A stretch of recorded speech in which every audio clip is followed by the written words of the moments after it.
Blend tool. The Blend tool has the ability to assign a version to use for filleting and blending calculations. Blending uses the ACIS modeling kernel, which is constantly evolving their algorithms.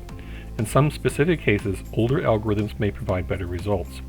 In order for the designer to have more control, there's now an option to use the current or version 10 blending algorithms.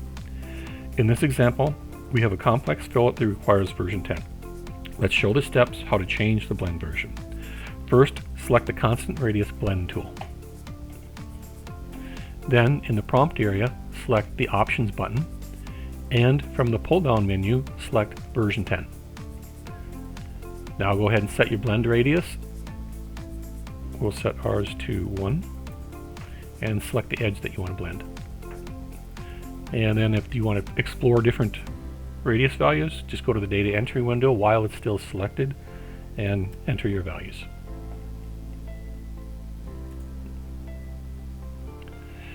In general, use the default current version. If for any reason that fails to provide the desirable results, try the version 10.